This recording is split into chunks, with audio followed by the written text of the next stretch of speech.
Dad abandoned us, remarried, then wound up in a nursing home. I uncovered decades of neglect and theft, flipped the script, now he's gone. Hell hath no fury like my wrath. This tale begins 31 years ago, but the retaliation aspect was an unexpected twist that started 2 years back. I will condense certain parts because it's quite a wild journey, but I am more than willing to address any questions you might have. I have learned extensively throughout this experience, and part of my motivation for sharing this account is to offer insights to others. The beginning in 1990, shortly after I finished middle school while my sister remained in elementary school, my father met his third wife at the Seoul gas station in our town. They soon moved in together, and my father left us in our basement apartment to reside on a dilapidated houseboat that did not even run, choosing to live with her instead. He would appear every 2 weeks to hand me $40 for groceries. Eventually, someone recognized our circumstances and reached out to my mother. We then moved in with her, which, believe it or not, was an even worse situation. My father and his makeshift wife tied the knot in 1991. Not long afterward, she called me to inform me that my father's brain tumor had resurfaced. It had not, and that he was unable to cope with the stress of being around us. She claimed that the only people he could tolerate were her and her son, Shorty, who was my peer. When I reached out to my father to verify this, he assured me it was untrue, expressing disbelief that she would make such a claim. That conversation was one of our last until 2 years ago. The middle this section does not contain much. I financed my college education, occasionally living in my vehicle.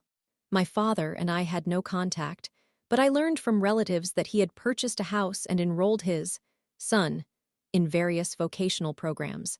Following my grandmother's passing, Shorty and Shanty wife arrived in a truck and took all the furniture and anything else that was not secured or had already disappeared. In time, I severed ties with my father's side of the family. I endured struggles for years, or more accurately, decades, but I did make it through. Now I have a fulfilling job and a supportive family. The greatest form of revenge is living well, correct? The pre-end warm-up. 2 years ago, October 2019, I received a call from my father's brother, Alan. He informed me that my father was in a nursing facility in a different state, great, and that I needed to visit him because he required my assistance. What the heck? Shorty had cut ties with him, hilarious. The nursing home happened to be just 20 minutes from my residence. Recognizing an opportunity, I decided to go. The reunion was disappointing. I had no desire to reconcile, but I was genuinely curious about how he ended up abandoned and alone in another state. And it turned out to be an incredibly intriguing story. Shanty wife developed lung cancer and placed my father in a nursing home before she passed away in 2017. She suffered, and while I felt a sense of satisfaction hearing that, I was disheartened it was not via more poetic means. Shorty had become his power of attorney, POA, after her death and had been regularly visiting my father, living in my father's house with his 2 children, and managing my father's affairs since his mother's passing. Yet now, he was missing in action, leaving my father anxious about him. He requested that I drive the hour and a half to his house to check on things. That was all he desired. He never even inquired about how I had been. I consented to go, likely due to morbid curiosity. I had never even visited my father's home. I wanted to see the place where he had lived with his real family for 30 years. What I encountered was nothing short of horrific. The grass had gone uncut all summer. The overgrowth made the front door inaccessible. There were 3 pickup trucks in the yard, 2 of which were filled with rubbish. The cabs, beds, and backseats were jam-packed with trash mail, clothing, papers, shoes, garbage bags. It was beyond my comprehension. My father's handicap-modified SUV was also resting on 4 flat tires, overflowing with debris. Without a key, I decided to walk around the property. From the windows I could peer through. The interior was a complete disaster and heavily hoarded.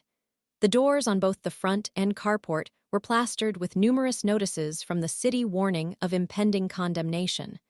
The carport was similarly cluttered, boxes upon boxes stacked haphazardly, most decaying from rain exposure. The yard was littered with refuse broken Christmas ornaments, old footwear, rusted tools, and discarded toys. I discovered a letter in the mailbox indicating that, since the residence was deserted, mail delivery would cease. That night, I researched the responsibilities of powers of attorney and their applications. The following day, I returned and shared the photos on my phone with my bedridden father. He swore to take care of Shorty, then asked for further assistance. I agreed, but insisted that he sign the power of attorney over to me, both durable, financial, and medical. If he refused, he could manage the situation on his own. He complied, so I set about locating a lawyer willing to travel to another state to execute the necessary paperwork in the nursing home. I am grateful to that lawyer for being so proficient at his work, as all I had to do was recount my knowledge, and he crafted a thoroughly robust POA. It included provisions I hadn't even anticipated needing. The lawyer also filed the paperwork to revoke Shorty's power of attorney. Now, I felt invincible. In our small, rural town, it is the kind of eerie, landlocked place that, regardless of how long you have been away, you will run into someone you know upon your return, even if you weren't aware you knew them. It's as if you are perpetually engaged in a game of 7 degrees of separation. This suffocating environment can also prove advantageous. The beginning of the end, I got to work the following morning. I had no idea how scorched the earth would become after my efforts, and I wanted to avoid being tracked down by Shorty or anyone from his extensive, intertwined family, so I ensured that none of my actions bore my name. I created a Google account for my father and obtained a Google Voice number. I secured a P.O. box in his neighborhood, initiated a mail forwarding service, and pulled his credit report. Armed with the power of attorney, I visited my father's local bank, changed the addresses on his accounts, and obtained new account numbers. I requested detailed transaction records dating back to the time Shanty wife passed away, approximately 13 months' worth. To collect the records, I had to travel 2 hours to the main branch the following day. I spent the entire afternoon in the lobby reviewing the account. I engaged a service representative who provided me with a crash course on his debits and deposits. This was when I grasped the extent of Shorty's phenomenal idiocy. My father received roughly $5,000 monthly in disability benefits and Social Security payments. Twice a week, Shorty was personally withdrawing cash from a branch, all of it, for 13 months. Each time he made a withdrawal, as the power of attorney, he had to sign a form asserting that he was acting on behalf of my father, which was subsequently notarized by the bank. I combed through every withdrawal and confirmed with the bank that each one had indeed been initiated by Shorty. Subsequently, I headed to the house and called a locksmith. While I anticipated it would be bad, I had no idea of the horrors awaiting me inside. The locksmith managed to open the first door, and the stench washed over us like a thick fog. Both of us gagged. After 2 more locks, I felt so embarrassed by what he was witnessing and smelling that I provided him a $60 tip. Armed with shiny new keys, I contacted law enforcement. I informed them I was the power of attorney for my father, was checking on his house, and there were 3 vehicles present that did not belong to him. When the officer inquired whether I recognized the vehicles, I said no and requested they be towed. He instructed me to contact a towing company, and he would meet them on site. They arrived with 2 tow trucks. As the driver approached, he requested my signature. I only signed my first name. While signing, he asked, "Do you know Shorty?" Fueled by pure animosity at that moment, I surprised myself by responding, "Do you?" He admitted that he did and added, "He's a jerk." I replied, "He may be. Listen, can you do me a favor? If you happen to see him, would you please tell him I am coming for him?" The driver's bravado dissipated as he recognized a determined individual when he encountered one. They then proceeded to tow the vehicles. Once everyone departed, I opened the carport door to take a look inside. As the sun set, it grew dark within the house. I discerned a faint sound, and after some seconds realized it was the roaches and rats going about their business. I could smell it permeating my hair. I sat on the carport steps and watched the sun set, infuriated. I was so immensely enraged that in just 72 hours, I had managed to dismantle 3 decades of my father's life, and here I was, grossed out and listening to the rodents while cleaning up everyone else's mess. I was taking time away from my family for what purpose? I had to have a moment of reflection. I could either withdraw now or intensify my efforts. The truth is, I am stubborn to a fault. I had to be in order to survive, and this was a challenge I was unwilling to abandon.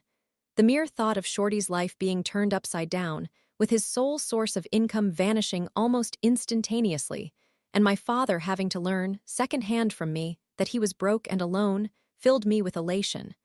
I desperately wanted both of them to lose whatever remained. Therefore, I resolved to go all in. That night, I searched for information on restraining orders. Acquiring one was surprisingly simple. I visited the courthouse in my hometown, approached the clerk's office, and informed her that I needed a restraining order. I filled out the form at a rickety table while there. Though I was not prepared to meet a judge that day, she took the form and stated, "Okay, I will see whether the judge is still available." This alarmed me. She escorted me to his chambers, and while waiting, I observed certificates of appreciation from various veteran groups adorning the walls.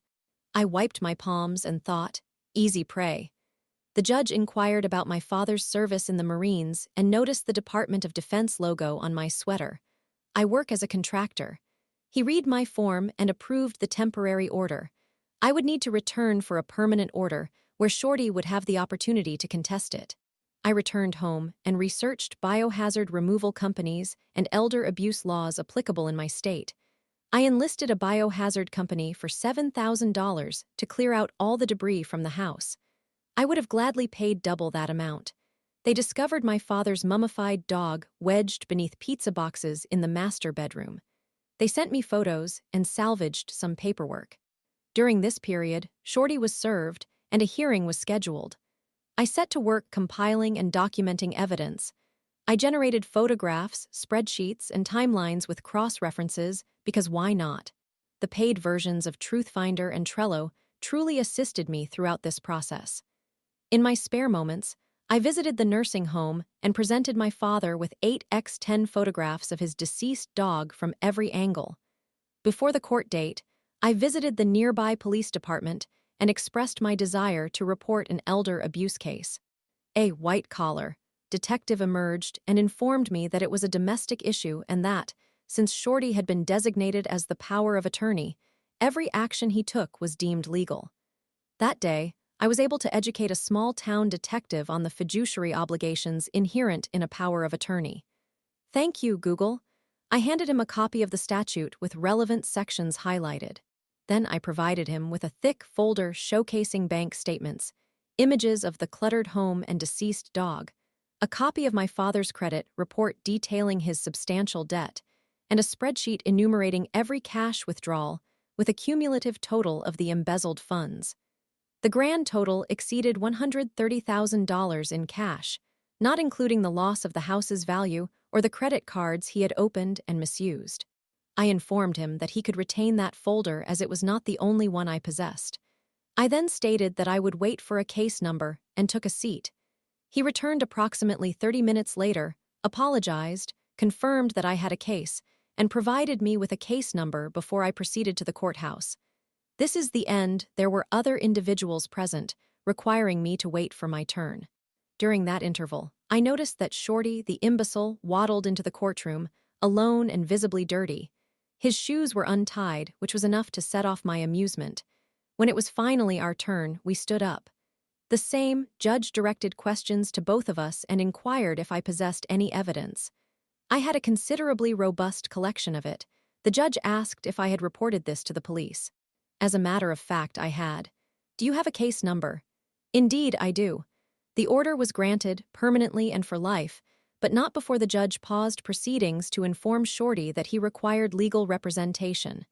Someone informed me that the courthouse would possess a copy of my father's DD-214 discharge papers, so while I was there, I obtained a copy for myself, just because. I utilized my power of attorney to have Shanty wife removed from the deed of the house. Consequently, if my father passed and the estate went into probate, Shorty would have no immediate claim. I also secured copies of my father's birth certificate and Shanty wife's death certificate. Technically, stepchildren do not have the right to request this information, but the clerk who assisted me recognized my father's name. She recounted that she had lost her virginity to my Uncle Alan in the 60s and attended my grandparents' funeral. Therefore, I was able to acquire all the documents I sought.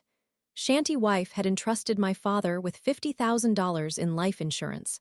Around $35,000 of that amount remained since Shorty had been misappropriating my father's funds instead of his mother's. Therefore, I opened an Ally account and transferred the entirety over. I also established recurring transfers for the monthly deposits. At any given moment, there was typically less than $100 in his account. Additionally, I located a house flipper who compensated me adequately for the property to settle my father's mortgage. The principle of probate is that there is nothing left to dispute if there is nothing of value remaining. I ensured there was absolutely nothing. Around this time, I discovered my father's life insurance policies. They were current, and Shanty Wife was listed as the beneficiary. My power of attorney did not permit me to change beneficiaries, but it allowed for assignment, and since Shanty Wife was deceased, there was technically no successor. This is where the death certificates proved useful. I designated my sister and myself as beneficiaries. It was irrevocable, meaning that alterations would require the agreement of my father, my sister, and me. I kept my father oblivious to all these developments. The only information he was truly aware of was the restraining order and the death of his dog. I learned that he had bought a gravesite next to Shanty Wife and wished to be interred alongside her. That was never going to happen. I investigated national cemeteries and discovered that he qualified for burial in one, owing to his status as a disabled Vietnam-era veteran. Hence, I arranged for that instead. All the bonus touches: my father passed away in June of this year, and I was present at that moment. He was interred in a national cemetery far away, where no one would ever visit him. The only obituary I arranged was on the funeral home's website, merely for insurance purposes. I wrote it as vaguely as possible. No service was held. His urn is purple, the color he despised the most. In August, I received a call from the prosecutor's office in my hometown. The woman on the line happened to be married to my first cousin, because of course, that's how things work in that area. Shorty was arrested just after midnight on July 1st, remained in custody, and had been arraigned on felony elder abuse charges. He is facing a potential 10-year sentence in prison. She informed me that I should not expect a trial to occur anytime soon, as it could take up to 3 years for one to commence. I expressed my approval since the uncertainty might harass him for a while. After all is said and done, he still faces the prospect of prison. He lost his children. He lost his father. I am utilizing his mother's cancer earnings. He lost his free house and vehicles. He has no credit and will never be capable of securing a respectable job or, hopefully for an extended period, locating a suitable residence. And I rest easy at night. Story 2. I arrived late to dig site, only to find my teammates had gotten drunk and dug a 3-meter hole. They were expelled from uni for it. Hello, Reddit. I have been a long-time observer and commentator, but this is my first time posting. This incident took place in the late 1990s in Australia, so I will use Australian terminology. Please refrain from sharing or using this on your YouTube or other social media channels without my explicit permission beforehand. Names will be altered to protect the identities of those involved. This narrative is quite lengthy, so there is a brief summary at the end. I was in my 3rd and final year at university, focusing on archaeology. Due to recurring and severe illness during the 2nd semester of my 2nd year, I was unable to finish several core subjects and had to retake them.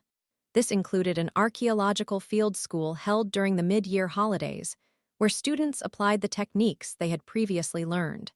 This field school was mandatory if you intended to enroll in a specific subject, but not everyone pursuing their studies aimed in that direction. I had successfully completed the previous year's field school, but due to my illness, I could not finish the related course, necessitating a retake of both. The university has multiple campuses spread across the country and some overseas.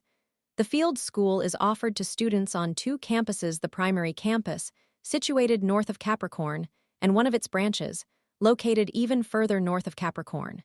The field schools are conducted in the vicinity of the main campus, requiring participants to travel to attend. For some, it involves going across town, while for others, it is several hours by car.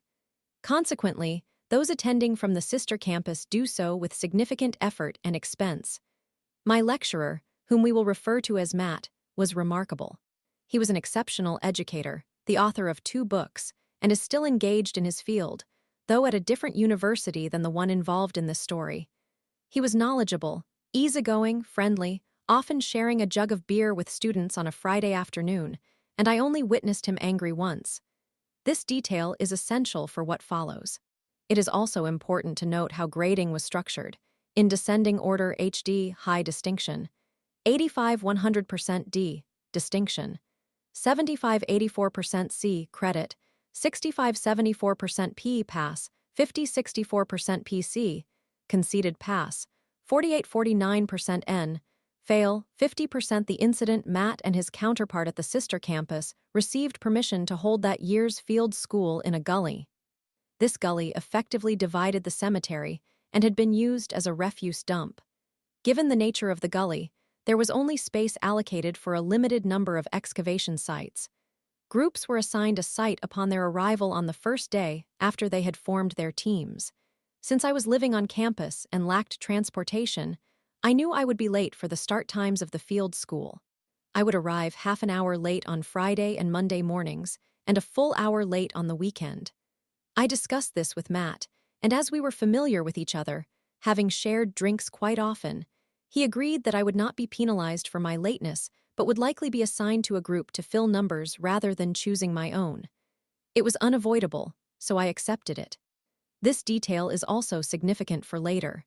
When Friday arrived, I showed up at the site half an hour late and was introduced to my group. There were 4 of us: myself, the only female member, but experienced with how field schools function due to my prior year; Gaza, an older, seasoned male geology student taking the course for interest; Baza, a young male geology student seemingly on track for a profitable career in the mining industry; and Daza, another young male geology student and close friend of Baza, also aiming for a lucrative career in mining. All 3 male students were from the sister campus and had traveled at considerable expense to participate. They had already been assigned a dig site, and upon introduction, Matt informed them that I had field school experience and encouraged them to utilize my knowledge. Baza and Daza smiled and waved friendly gestures, whereas Gaza grunted. However, later, as we explored our designated area, we began chatting. He turned out to be a decent guy, albeit somewhat irritated at being assigned to a group with younger students, fearing he would have to oversee us. No worries from me, as I was there to accomplish the task and gather the necessary data for the next semester while enjoying myself as much as I had the previous year. Allow me to emphasize that public perceptions of archaeology have been significantly influenced by characters like Lara Croft and Indiana Jones. Contrary to popular belief, much of what occurs at an archaeological site is repetitive and tedious. You survey your area using surveying tools, sketch and photograph your designated site, and then measure out a 1 meter by 1 meter excavation pit. You take additional photos and sketches of the untouched pit, while also collecting an initial soil sample. You remove a spit of earth, a predetermined depth level, which in this case was 5 centimeters, and once completed, you test the pH of the removed soil, documenting every bit of evidence gathered, yes, more photos and sketches, before taking additional photographs of the pit and any items that may be contained within before scraping off another spit. If you encounter an object, you excavate the soil surrounding it, but you do not actually remove the item until you have removed the layer of soil below it. It must stay in its original position to preserve the data. Admittedly dull, but crucial for what comes next. Another important consideration is soil composition regarding how deep you can safely dig without broadening the pit's boundaries to prevent soil contamination or collapse. Our excavation site had loose, sandy soil, leading to the decision that for every 50 centimeters down, we would need to widen the sides of the pit by 50 centimeters on each side. It was not expected that we would excavate beyond 1 meter deep, certainly not further than 1.5 meters, so the plan was to expand only once or possibly twice. This was how they had organized the entire site to accommodate all of us. It became evident quickly that Baza and Daza had not expected how monotonous the following 4 days would be. Both Gaza and I repeatedly had to call them over for assistance with surveying, and when it came to soil scraping, they were initially excited, but soon grew bored as we consistently recorded every small detail. as I was the only one who had thought to bring my film camera, actual film, as this was before affordable digital cameras and more than a decade before smartphones. I was responsible for taking photographs, which included candid shots of the entire field school, other groups, the instructors, and our excavation site. The first day of the field school concluded, and we all returned to our respective places for the night to unwind and prepare for another day of labor. The following morning, Saturday, I arrived at the field school 1 hour late at 10 a.m., in line with the bus schedule. Having received prior approval from Matt for my lateness, I wasn't anticipating any trouble. Upon arriving at the cemetery and spotting Matt, I greeted him with a cheerful, "Morning, Matt, all well, yeah." Instead of a warm reception, Matt glared at me with such intensity that I felt like I would join the other dead folks in the cemetery if looks were lethal. You may recall that I previously mentioned how laid-back and amiable Matt usually is, and I had only seen him angry once before. Well, this was that moment. Matt was pacing, grinding his teeth and clenching his fists. He was furious. "Just get to your group and start working," Matt snapped at me. I was now concerned he was upset with me for being late, despite our earlier agreement. I felt anxious and worried, knowing we had maintained a positive relationship up to this point, and now I was afraid I had done something to make my final semester at university a nightmare. Have I done something wrong? I know I was late, but as I informed you earlier, this was the first bus I could catch out here. I truly apologize if this is an issue. Matt sighed and shook his head. "No, Reconit, it's not you. You've done nothing wrong. I just can't handle it right now, so just go to your excavation site and get on with it. I will speak to you later." I proceeded to my excavation site, and what I discovered was almost enough to bring me to tears. When we concluded the previous day, our pit measured 1 meter by 1 meter, with a depth of 30 centimeters. Now, I faced a 1 meter by 1 meter hole, excavated to a depth of approximately 3 meters. There were heaps of sandy dirt surrounding our pit, and I could see numerous objects that had been extracted just lying there. Other groups were watching us, attempting to appear as though they weren't looking. Nobody was speaking to us either. Gaza was furious, nearly beside himself. Bassa and Gaza appeared very pale and ready to vomit. I exclaimed, "What on earth has occurred here? Who on earth did this?" It turned out that after everyone had departed the site on Friday night, Baza, Daza, and another friend of theirs from a different group, whom we will call Keza, gathered together and indulged in drinks. During this gathering, they decided to continue digging our pit, breaking into the cemetery with a shovel, and digging down until one of them passed out inebriated at the bottom of a 1 meter by 1 meter hole in loose, sandy soil. The fact that he managed to regain consciousness and climb out without the entire hole collapsing is nothing short of a miracle. Matt had been alerted to the site at 3 a.m. by the police, who had responded because a local resident observed suspicious activity. Unsurprisingly, Baza, Daza, and Keza found themselves in a lot of trouble. They could not leave until they had sobered up but were instructed that, after the field school concluded that day, they were to pack up and vacate. Matt and his counterpart would handle their removal from the archaeological program on Tuesday after the field school ended. This predicament left Gaza and me in a precarious situation. Luckily, Gaza was able to join the group that Keza had belonged to, particularly since all members of that group were from the sister campus. I, however, was left in a lurch as there were no other groups available to accommodate me, and besides, action had to be taken regarding the chaos that was my excavation site. Thus, Saturday turned into a day where I attempted to document whatever I could, and to keep Baza and Daza out of my way, I handed them my camera and instructed them to take photographic documentation of each single piece of evidence they had unearthed. They had to use a scale measurement and a title board that was meant to identify each item by date, location, spit level, and so forth. So they set off with a small whiteboard, a whiteboard marker, scale measurement, and my camera. This kept them busy for much of the day, as they had uncovered more than 200 items during their drunken excavation in search of whatever they were after. I spent the day refilling that hole, wishing with every load of dirt that Baza and Daza were still passed out at the bottom, but such is life. Eventually, Matt assigned me to another group in an observational capacity, as the members of that group were all from my campus and would be enrolled in the same second semester class as I would. The payback. As previously mentioned, the field school connected to another class scheduled for the second semester. In this course, students took all of the data and evidence unearthed during the field school, examined, tested, curated, and then submitted a report based on those findings as their final assessment piece. Since I had only 1 day's worth of actual data and evidence, I could not submit the required field school report. This course was essential, and I did not want to retake it for a third year, so I approached Matt to inquire about how we could resolve this into a situation where I could pass and proceed with my studies. Following some discussion, Matt agreed to allow me to write a field school evaluation, using my experience as essentially a guide on how not to conduct or participate in a field school. I had the data from the first day to work with, and then the photographs and sketches that I took, along with those taken by Baza and Daza of the items we had excavated. After developing the film from the field school, I discovered some intriguing things.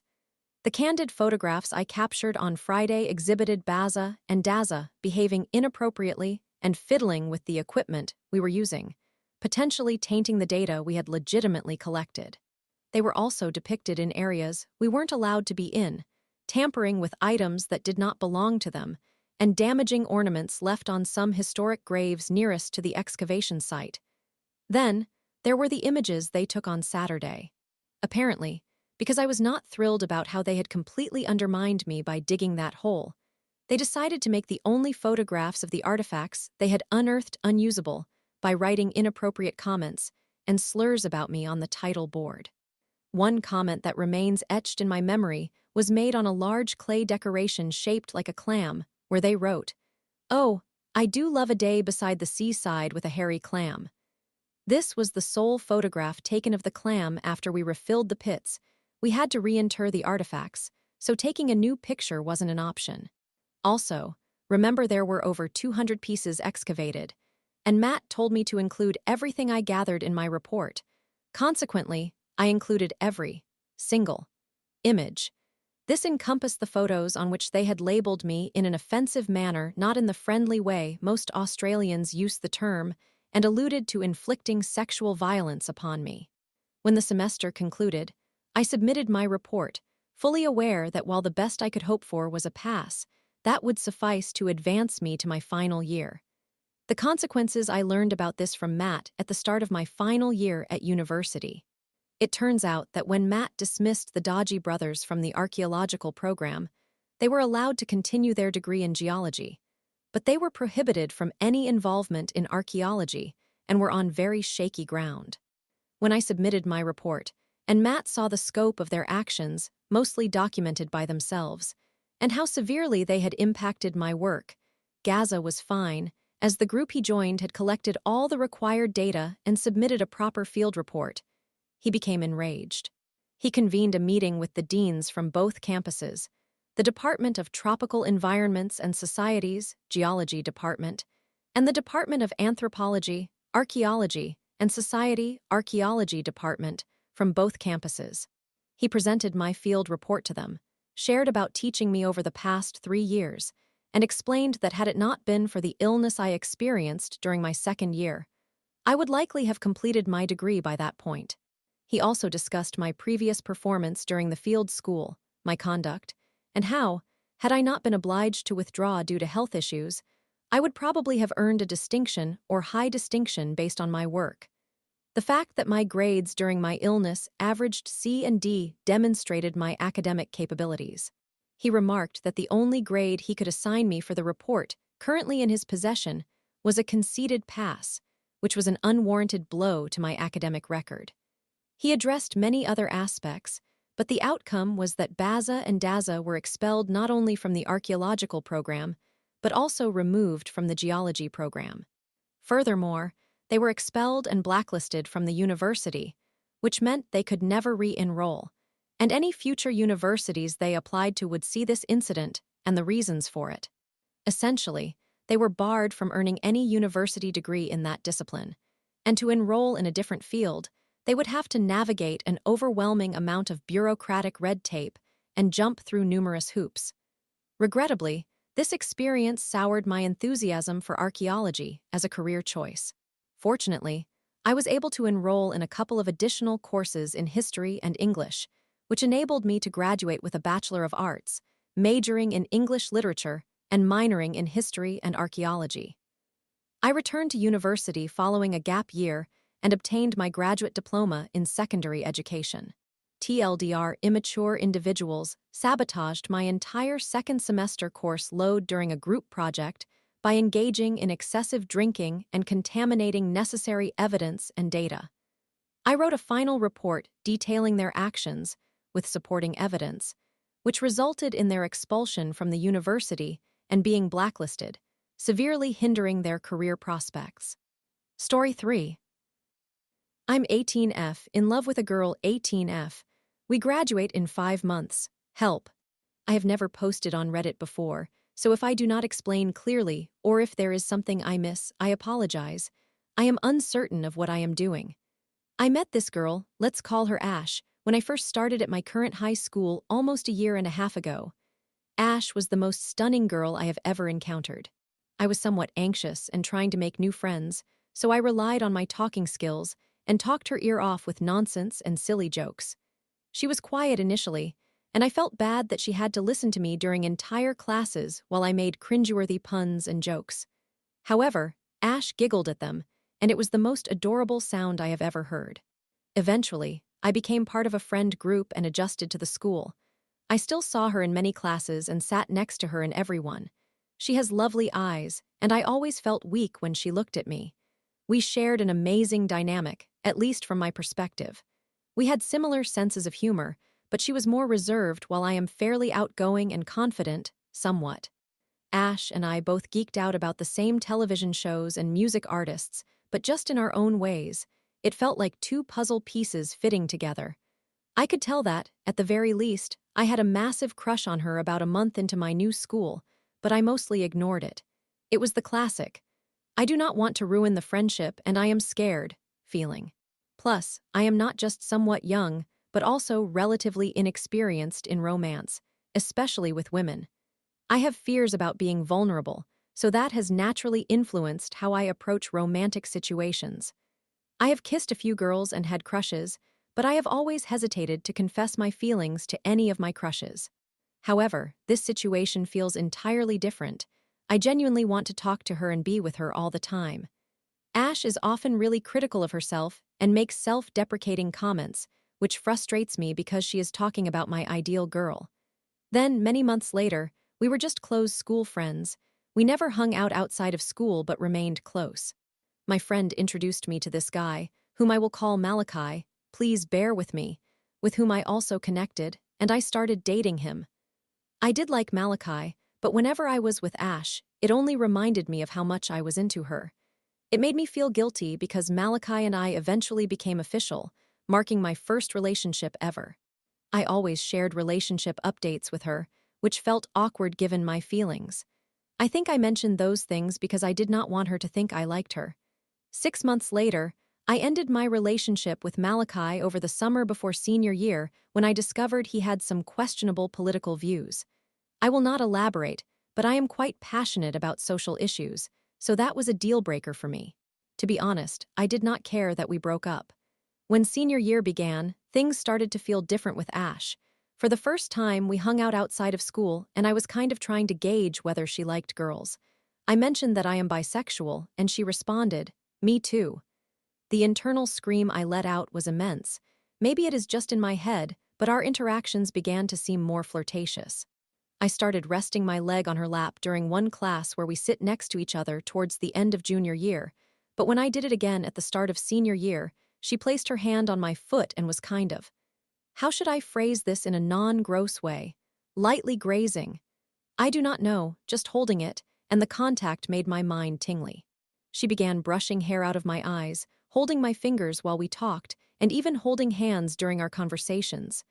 I genuinely cannot tell if she is flirting or if I am imagining things, and this is just how she interacts with her female friends. I adore Ash as a friend, as a talented artist, and as a girl. I would hate to have a, what if, thought linger in my mind forever. However, at the same time, I do not want to make her uncomfortable or for her to resent me. She is an important friend to me, and I do not want our classes together to become awkward. If hypothetically she felt the same way toward me, I know she would not express it. Ash is more soft-spoken, and I believe she has some social anxiety, so if there is any chance, it has to be up to me. But the issue is, I am afraid. What would I say? I love your makeup today. Ash, I love you, but IT is okay if you don't, by the way. Where did you get that lip liner? We will be graduating in about 5 months. I will be going to university abroad while she plans to take a gap year to travel. I am seeking advice from Reddit because my friends are somewhat peculiar, and I feel like they would make a big deal out of a same-sex attraction situation, and I prefer that it remain private. The few friends I trust have all advised me to be brave and tell her how I feel. Still, I need more specific guidance, but I am too frightened to ask. If anyone could offer me any insight as an experienced lesbian or anyone with wisdom in these matters, I would greatly appreciate the advice. Thank you for listening to my thoughts. In short, I am a bisexual girl in high school, graduating in 5 months. I am unsure if or how I should confess my feelings to another bisexual girl and need advice.